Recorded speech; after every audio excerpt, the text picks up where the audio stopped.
श्रृंगार का फूल, ऊपर से सफेद, नीचे जो उसकी डंडी होती है वो थोड़ी नारंगी होती है, संतरे के कलर की होती है, नारंगी कलर। महाराज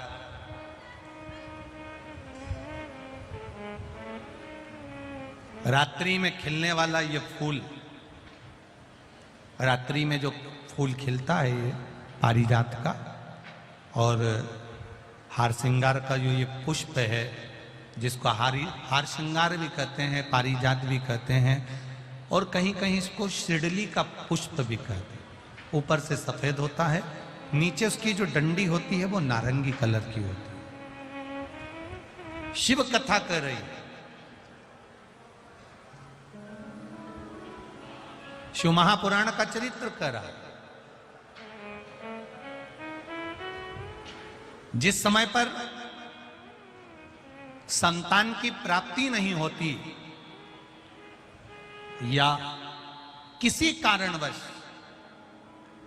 किसी कारण से हमारे यहां वंश की वृद्धि नहीं होती, तब देवाधिदेव महादेव की आराधना पारिजात के फूल से करी जाती है।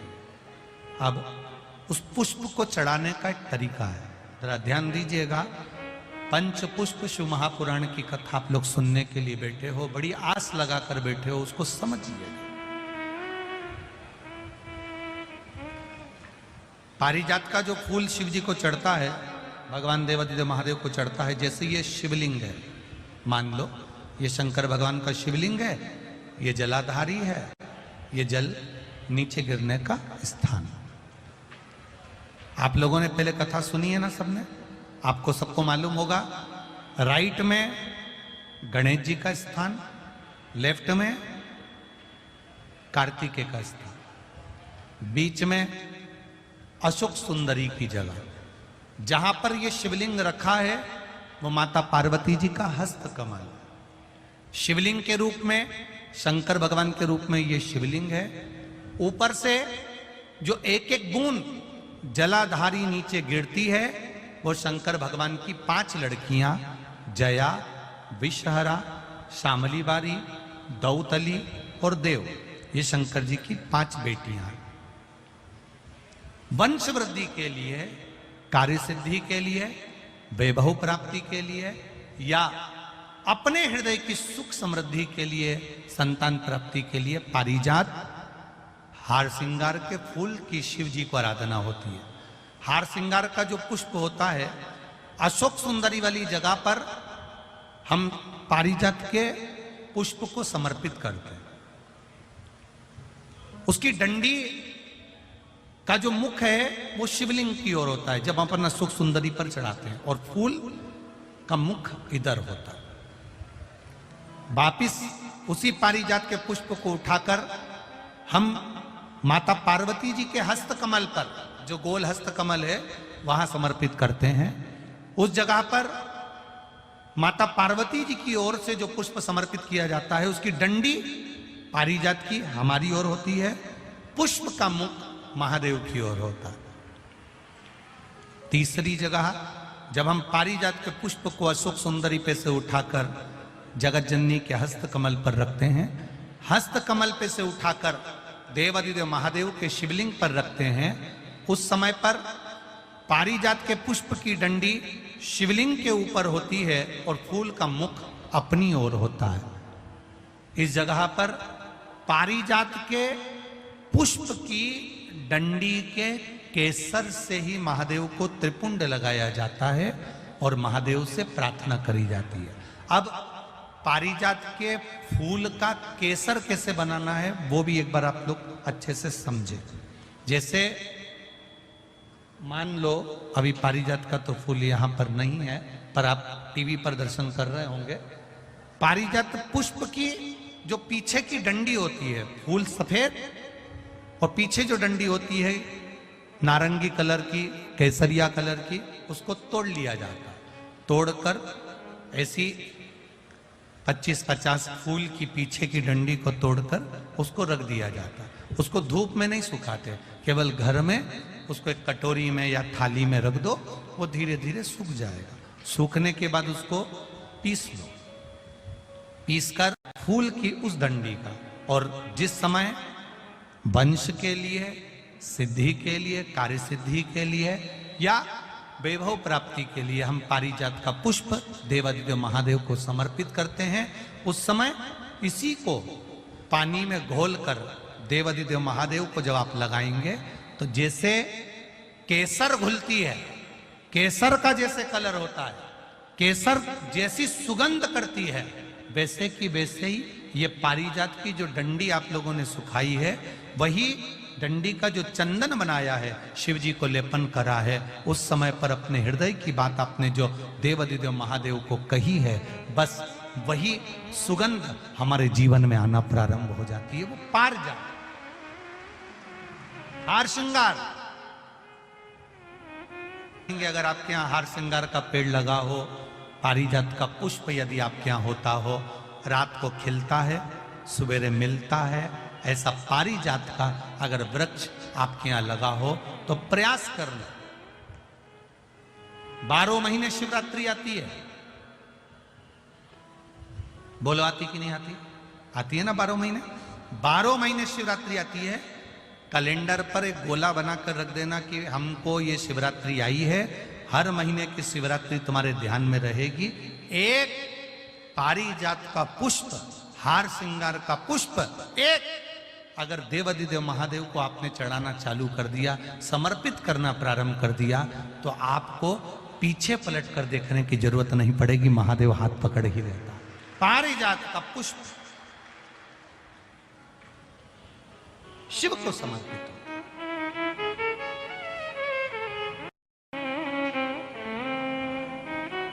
सफेद कलर का पुष्प है, आप टीवी पर दर्शन कर रहे होंगे, केसरिया कलर की, नारंगी कलर की उसकी डंडी है, भगवान शिव को समर्पित पारिजात। जब हम देवादिदेव महादेव को जल समर्पित करते हैं, भगवान शंकर को जब हम जल चढ़ाते हैं, उस समय पर भी भगवान को, अगर तुम्हारे पास में थोड़ा सा पारिजात की जो डंडी है सुखाई है, आपने पारिजात फूल के नीचे की जो डंडी है उसको तुमने सुखाकर अगर चंदन बनाया है, तो वो चंदन आप प्रतिदिन भी देवादिदेव महादेव को समर्पित कर सकते हो। पारिजात पुष्प। एक बात और हमारे स्मरण में रहे,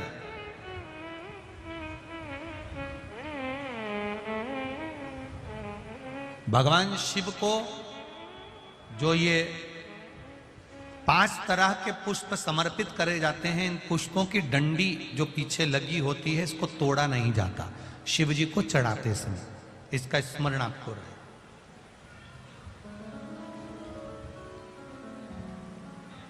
तीन शिवालय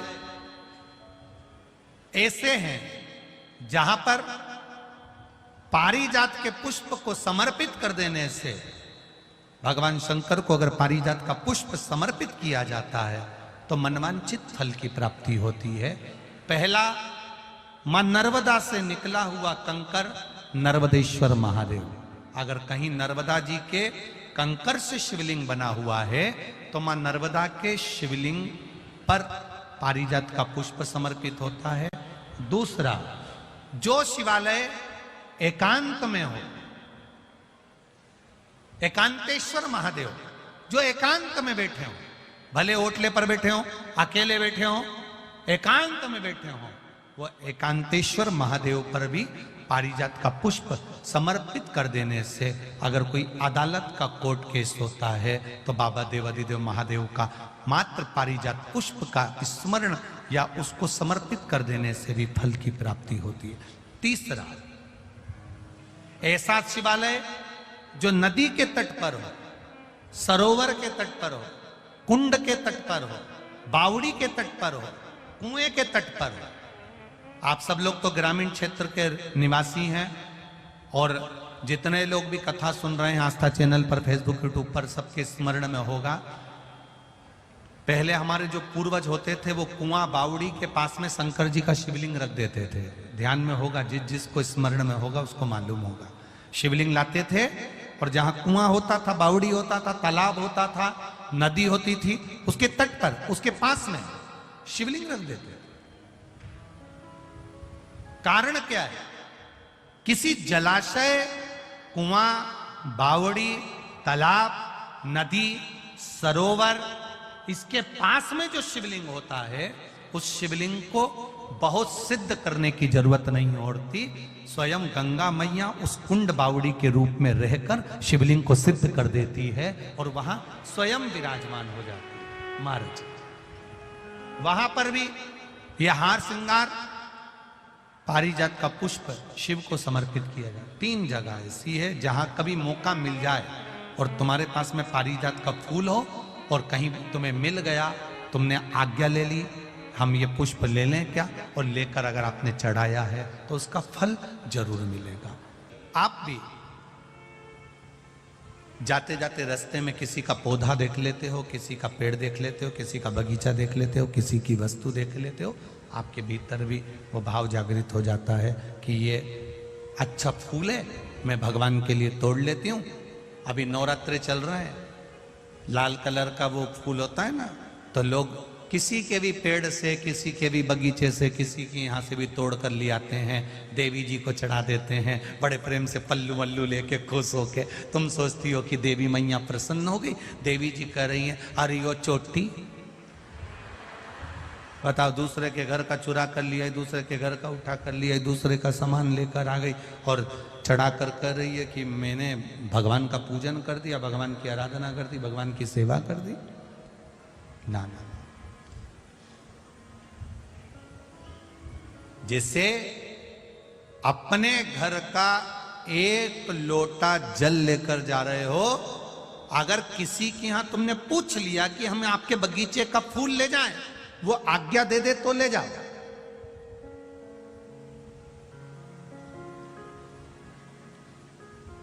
रहे हो तो वायु पुराण कहती है, वायु पुराण वर्णन करती है। आप लोगों को तो मालूम होगा, आप लोग क्योंकि सब कोटेश्वर के पास के हो, तो आप लोगों के तो स्मरण में होगा कि शंकर भगवान को या देवताओं को जो पुष्प चढ़ता है, उस फूल को अगर कोई पेड़ पे से, डाली पे से तोड़ा जाता है तो नहाकर नहीं तोड़ते। भगवान को चढ़ने वाले पुष्प को बिना नहाए तोड़ा जाता है। नहाकर पुष्प नहीं तोड़ा जाता।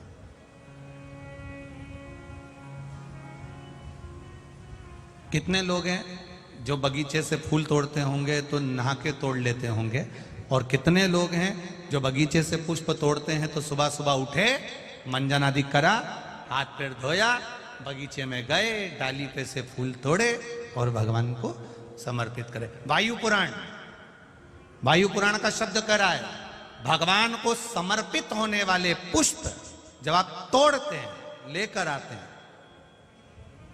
और पुष्प का एक नियम है, पुष्प धोया भी नहीं जाता। पुष्प को पानी में धोते नहीं है, जैसा डाली से मिला है बस उसको लिया, रख दिया।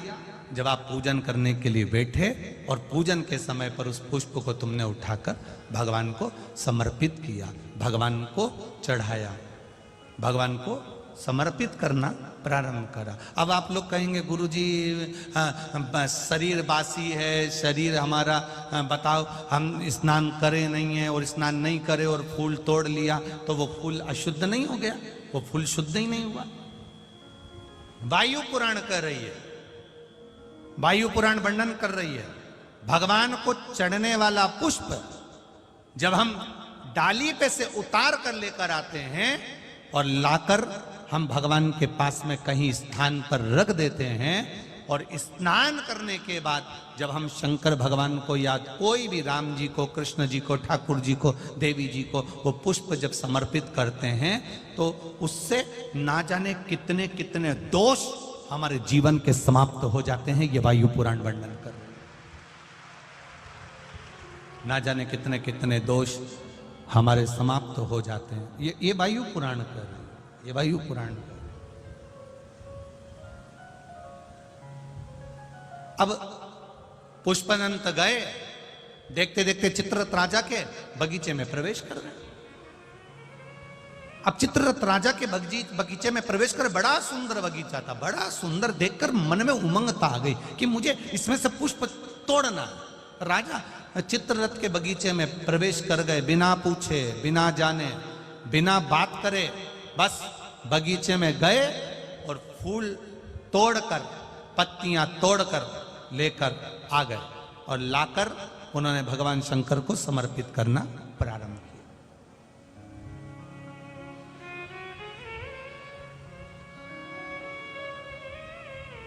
15 दिन निकल गए, 20 दिन निकल गए, 22 दिन निकल गए, 25 दिन निकल गए।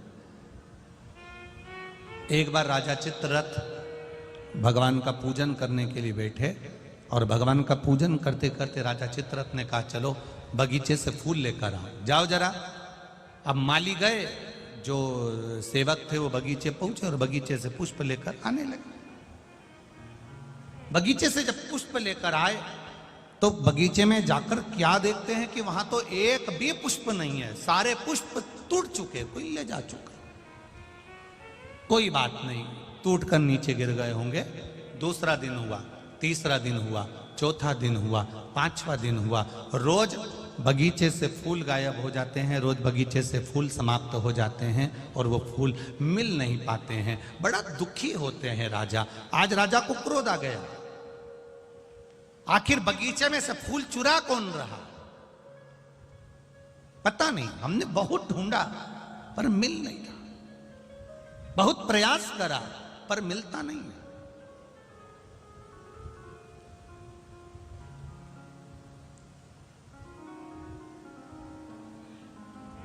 दूसरे दिन दूतों को बगीचे में चुपचाप से बिठा दिया गया, पर पुष्पदंत गंधर्व को तो वर मिला हुआ था, पुष्पदंत गंधर्व को आशीर्वाद मिला हुआ था कि ये दिखेगा नहीं, इसकी वाणी सुनाई नहीं देगी, इसके चलने पर इसके कदम की आवाज नहीं आएगी। इसको तो वर था। अब ना तो वाणी सुनाई दे रही है, ना कदम चलते हुए दिख रहे हैं, ना ये दिख रहा, और फूल टूट गए, ले गए। राजा को क्रोध आ गया। चित्ररथ राजा ने विचार करा कि मेरे यहां से रोज फूल जा रहे हैं, पकड़ाई में नहीं आ रहा, तो अब करूं क्या। राजा चित्ररथ भी शिव जी की उपासना करता था, भगवान शंकर का भजन करता था, शिव जी की आराधना में डूबा रहता था। आज उसने विचार करा, शंकर जी पे से चढ़ा हुआ निर्माल्य बेलपत्र उठाया जाए और शिव जी पे से चढ़ा हुआ निर्माल्य उठाकर, बेलपत्र उठाकर बगीचे के आसपास में डाल दिया जाए।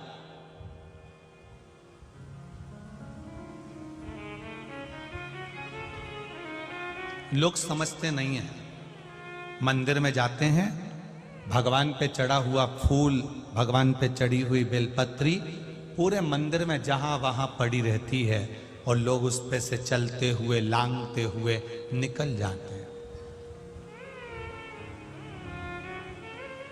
पंच पुष्प शिव महापुराण की 2 बातें अपनी जिंदगी में उतार कर रखना। यदि ये 4 चीजें कभी बासी नहीं होती। गंगा का जल अगर आपका 2 साल, 5 साल, 10 साल, 15 साल, 20 साल पुराना भी रखा है तो वो बासी नहीं होता। कमल का पुष्प भगवान शिव को समर्पित करने के बाद 5 दिन तक बासी नहीं होता। बेलपत्री, एक बेलपत्री देवाधिदेव महादेव पर चढ़ी हुई है, उसको धोकर चढ़ाते रहें, वो कभी बासी नहीं होती। और तुलसी का दल कभी बासी नहीं होता, ये बासी है ही नहीं।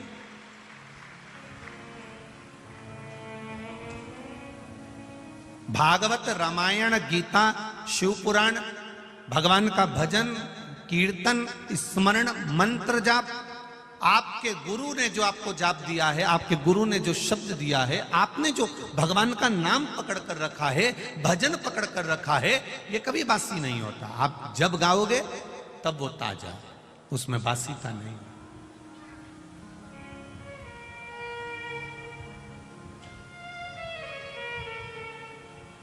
एक उस पुष्प को आपने तोड़ लिया, भगवान को समर्पित कर दिया। और यदि वही पुष्प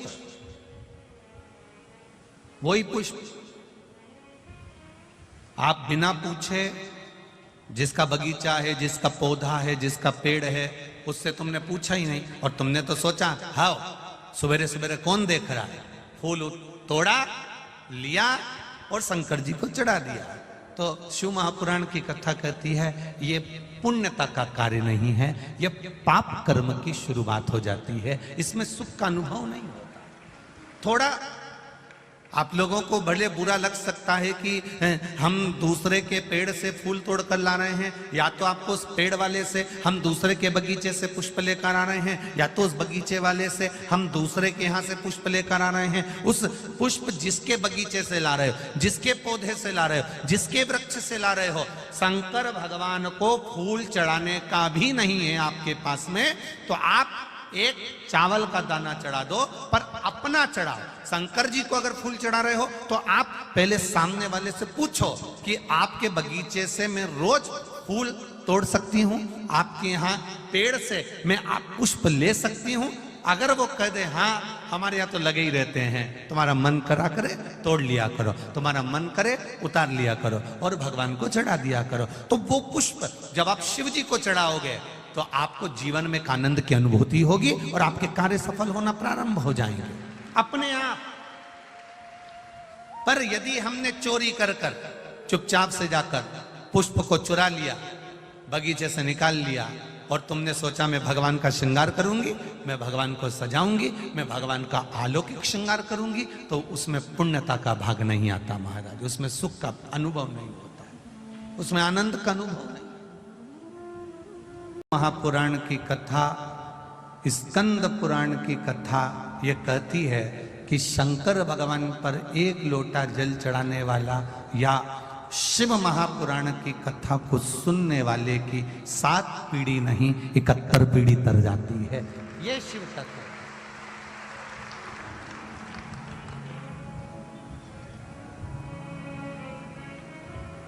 थे, मंदिर जाते थे, मंदिर का ही जल भरकर शिव जी को चढ़ा देते थे। अब आप लोग मंदिर का जल लेते हो क्या?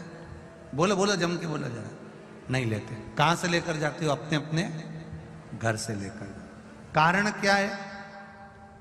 वास्तु दोष होता है तो घर में होता है, पितृ दोष होता है तो घर में होता है, काल सर्प दोष होता है तो घर में होता है। घर के हंडे में से, मटके में से, परिंडे में से जब हम एक लोटा जल लेकर जाते हैं और शिव जी को समर्पित करते हैं तो अपने घर के सारे दोष अपने आप समाप्त हो जाते हैं, केवल जल समर्पित कर देने पर, केवल जल चढ़ा देने पर सारे दोष मिट जाते हैं, सारे दोष लिए हो गया।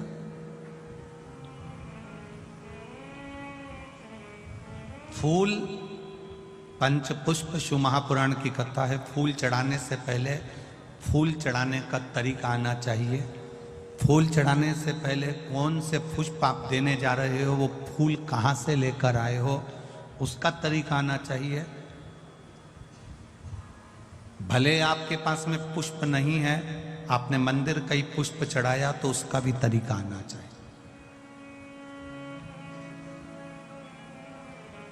कोई जरूरी नहीं है कि आप नए नए भजन का निर्माण करोगे। आप दूसरे का भी अगर भजन गा रहे हो तो उसको भी गाने का तरीका होना चाहिए।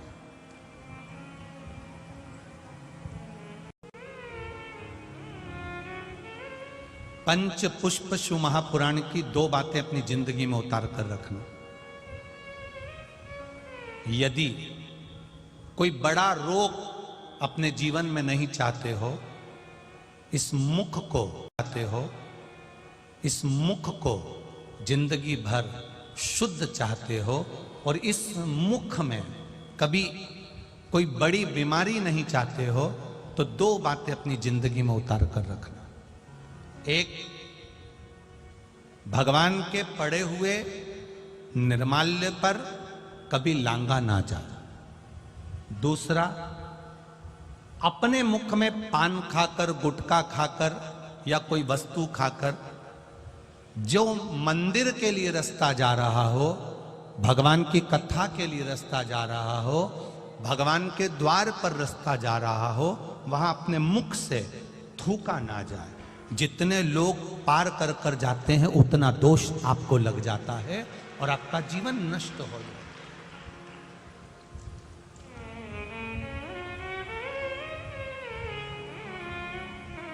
बीच पथ पर, जिस मार्ग से भगवान शंकर का शिवालय जा रहे हो, जिस मार्ग से भगवान के मंदिर जा रहे हो, जिस मार्ग से अगर कोई नारी, कोई पुरुष, कोई बच्चा, कोई बूढ़ा, कोई व्यक्ति एक लोटा जल लेकर भी अगर भगवान के मंदिर जा रहा है, उस मार्ग पर, बीच मार्ग पर अगर कोई थूकता है और उस थूक को जितनी बार लोग लांग कर मंदिर के द्वार तक जाते हैं, उतना उतना रोग इस शरीर के अंदर बढ़ता चले जाता है। इसलिए हमारे यहाँ पहले के समय में, आज के लोगों को तो स्मरण है कि नहीं है, पहले तो थूकने के लिए भी एक पीक दान होता था जिसमें थूका जाता था। आज के जमाने में तो आदमी पूरी पृथ्वी को पीक दान बनाकर रखा है, जहां मर्जी पड़ती है वहां थूक देता है। ये श्रेष्ठता नहीं है हमारे। ये वसुंधरा, ये पृथ्वी, ये वसुंधरा, ये भूमि माता, ये पृथ्वी माता, जिसकी गोद में हम पाल पोस कर बड़े हुए हैं, जिसका दिया हुआ अन्न हम पा रहे हैं, जिसके आनंदमय आशीर्वाद से हम अपनी जिंदगी जी रहे हैं, इस पृथ्वी को भी नमन करना चाहिए। नमन, प्रणाम करना चाहिए। हम हमेशा कहते आए हैं, आज फिर कहते हैं, जिसकी बंजर भूमि पड़ी हो, जिसमें अनाज भी नहीं होता हो, बहुत मेहनत कर ली है, उस भूमि में कुछ नहीं होता, लोगों ने कह दिया इस भूमि में कुछ नहीं होता, ये जमीन बेकार है, ये जमीन बेकार है, ये जमीन बेकार है। आपसे निवेदन करना चाहेंगे, किसी मंदिर का निर्माल्य जो शिव जी पर चढ़ा हो, इकट्ठा हो गया हो, उस मंदिर के निर्माल्य को एकत्रित कर लो, डलिया में भर लो और पूरे भूमि पर उस निर्माल्य का खाद बनाकर, उस पूरी जमीन पर आप उस निर्माल्य के खाद को थोड़ी थोड़ी दूर पर इतना इतना खड्डा खोद कर बाबा के उस निर्माल्य को डालना प्रारंभ करिए। क्यों? क्योंकि उससे भूमि की उपज देवाधिदेव महादेव की कृपा से अपने आप बढ़ना प्रारंभ। लोग उसको ले जाकर नदी में डाल देते हैं, नदी में डाल देने से नदी दूषित हो जाती है, नदी में प्रदूषण हो जाता है। तो वो निर्माल्य जब आप जमीन में ले जाकर गाड़ोगे, डालोगे, तो नदी भी शुद्ध होगी और भूमि में भी उसकी खाद बनकर उस भूमि पर भी उसका शुद्धता का भाव जागृत होगा। अब करो उससे, आप कहो, जिस कुएं में, जिस बावड़ी में, जिस बोर में, जिस स्थान पर पानी की कमी होती चली जाए, हम निवेदन करना चाहेंगे वहां उस बोर के आसपास, उस कुएं के आसपास, उस बावड़ी के आसपास बेलपत्री के कुछ पौधे लगाना चालू कर दो। धीरे धीरे मेरा महादेव पार्वती से मिलने के लिए आएगा तो गंगा को साथ में लेकर आ जाए, अपने आप आए। थोड़ी थोड़ी दूर पे बेलपत्री के वृक्षा का रोपण करना प्रारंभ करिए। मेरा महादेव जिस जगह पर बेलपत्री का पौधा होता है, वृक्ष होता है, वहां मेरा शिव पार्वती जी से मिलने के लिए आता है। और मेरा महादेव अकेला नहीं आता, उसके सिर पर गंगा विराजमान होकर आती है, तो गंगा वहां रहती है, गंगा वहां विराजमान रहती है। आप करो, शिव तत्व को जाने। पुष्पदंत पकड़ाई में नहीं आ रहा था, तब उसी समय पर चित्ररथ ने शिवजी पे चढ़ी हुई बेलपत्र को छाट कर निकलवाया और चारों तरफ बगीचे के जो द्वार थे, उन द्वारों के सामने देहली पर वो बेलपत्र रख दी और बेलपत्र रखी और चित्ररथ ने कह दिया अब तुम चिंता मत करो, अब वो पकड़ा जाएगा। और पुष्पदंत वापिस बगीचे में फूल तोड़ने के लिए गया। जाते ही बेलपत्री पर उसका पांव रखाया, किसी को आवाज नहीं आई, पुष्पदंत दिखाई नहीं दिया। और अंदर जब प्रवेश कर गया, प्रवेश करते ही बस देवाधिदेव महादेव कैलाश पर विराजमान थे और उनको क्रोध आ गया, क्रोध आ गया। गुस्से में आकर भगवान ने श्राप दे दिया।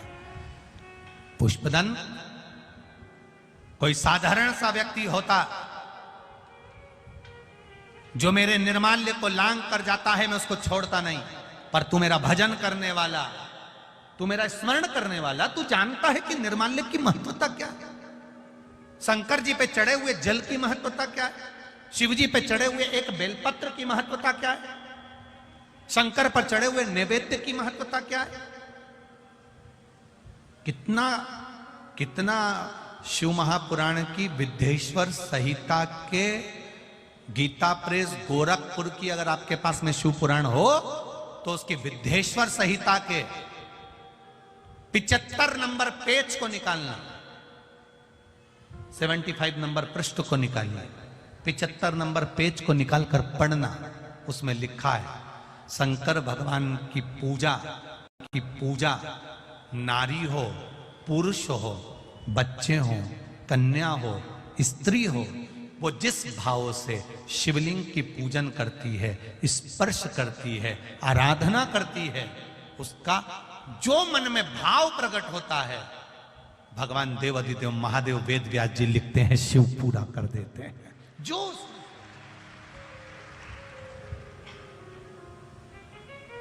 शंकर भगवान पर चढ़ा हुआ जल, शिव जी पर समर्पित किया हुआ जल जो आचमन कर लेता है, शरीर में कितने भी रोग हो रहे हो, वो रोग धीरे धीरे समाप्ति की ओर जाना प्रारंभ कर देते हैं। समाप्ति। शिव जी को जब क्रोध आया, शंकर भगवान को क्रोध आया और उन्होंने कह दिया पुष्पदंत तू मेरा भजन करने वाला, पूजन करने वाला, अर्चना करने वाला, और तू गलती कर रहा, मैं तुझे श्राप देता हूं। छुपने की कला, दिखने की कला जो तेरी थी, इसको मैं समाप्त करता हूं। और बस इतनी देर में तो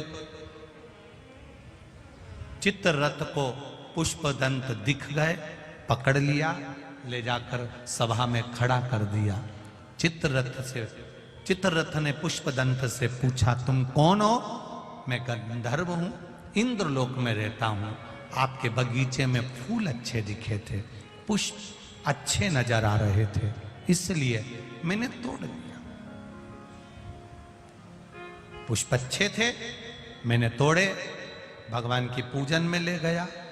शंकर भगवान प्रकट होकर कहते हैं रे पुष्पदंत तू मेरी पूजन कर रहा है और चोरी की वस्तु से कर रहा है, ऐसी पूजन मुझे नहीं चाहिए, ऐसी पूजन नहीं चाहिए।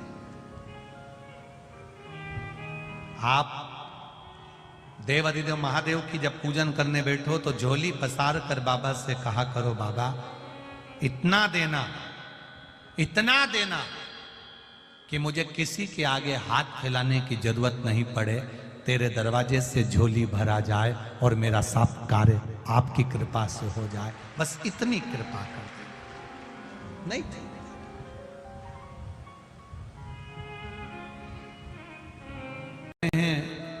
पुष्पदंत